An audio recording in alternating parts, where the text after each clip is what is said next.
Jika kita melihat berbagai biro arsitektur, kita akan menemukan satu hal yang cukup menarik nih teman-teman.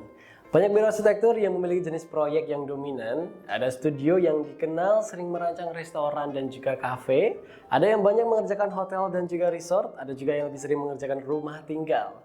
Pertanyaannya adalah, apakah ini terjadi secara kebetulan? Atau sebenarnya dalam praktik arsitektur memang ada kecenderungan bahwa setiap biro memiliki bidang yang lebih dominan? Di video kali ini kita akan membahas bagaimana spesialisasi proyek sering terjadi dalam praktik arsitektur.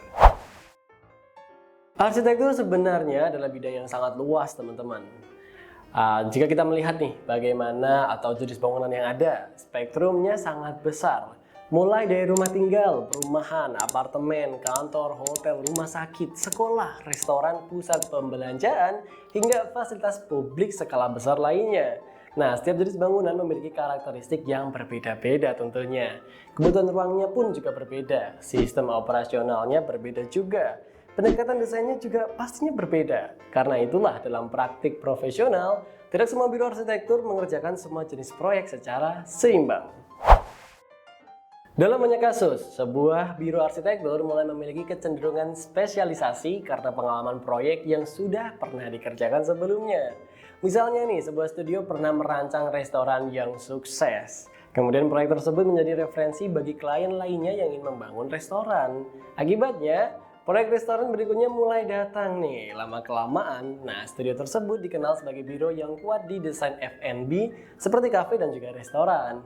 Hal yang sama juga sering terjadi pada proyek hospitality seperti hotel atau bisa juga resort. Ketika sebuah biro memiliki pengalaman kuat di bidang tersebut, nah klien baru cenderung lebih percaya menggunakan jasa mereka loh.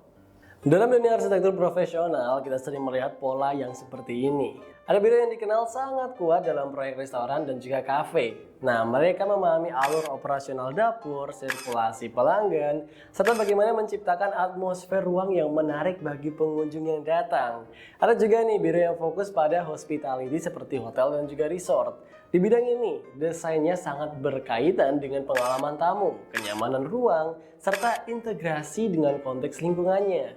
Karena kompleksitasnya tinggi, pengalaman sangat berpengaruh dalam menghasilkan desain yang baik.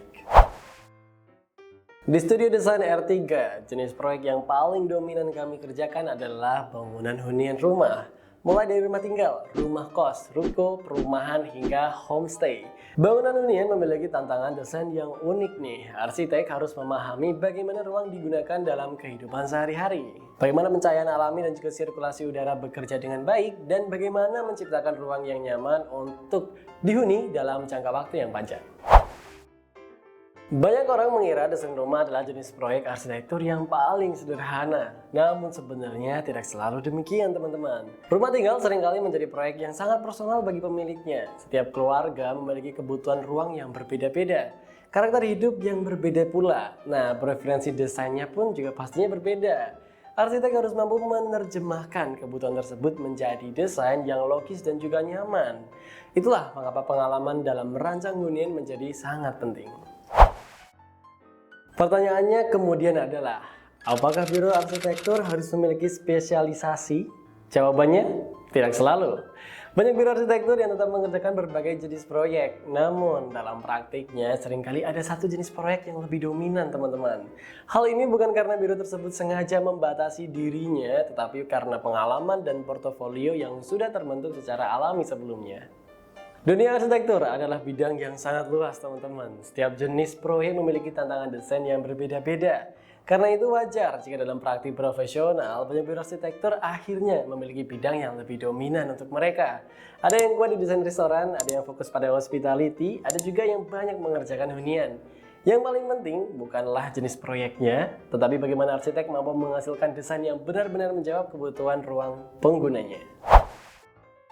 Jika Anda ingin belajar lebih banyak tentang dunia arsitektur dan juga praktik profesional, jangan lupa untuk subscribe channel Belajar Arsitektur ya. Dan jika teman-teman nih ingin mengenal lebih jauh karya-karya studio kami, teman-teman bisa langsung melihat berbagai proyek hunian dari R3 Studio.